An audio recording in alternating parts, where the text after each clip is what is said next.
কি হলো, কি করছো?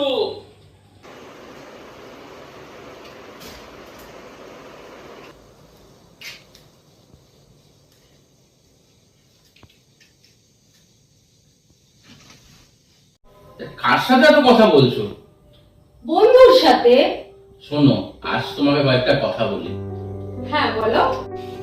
বন্ধু বান্ধবের সঙ্গে কথা বলছো, সেটা খুব ভালো কথা, কিন্তু সেটা যাতে কোনো সময় অভ্যেসে পরিণত না হয়। পৃথিবীর সব অভ্যেসের মধ্যে একটা মারাত্মক অভ্যেস কি জানো? কারোর সঙ্গে কথা বলার অভ্যেস। কারোর সঙ্গে কথা বলার অভ্যেস মানুষের নিজের অজান্তেই সৃষ্টি হয়।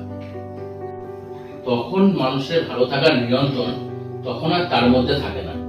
কথা বলার সময় যদি মানুষের কথা না হয়, তখনই মানুষকে ডিপ্রেশনে ফেলে দেয়, হুটহাট মন খারাপ হয়ে যায়, তখন আর মানুষের কোনো কিছু ভালো লাগে না।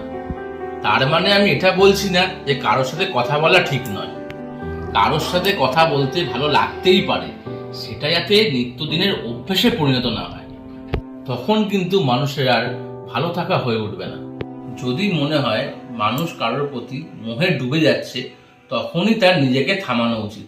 নিজেকে ততটাই নিয়ন্ত্রণে রাখা উচিত যাতে কথা বন্ধ হয়ে গেলেও নিজেকে নিঃস্ব না মনে হয়।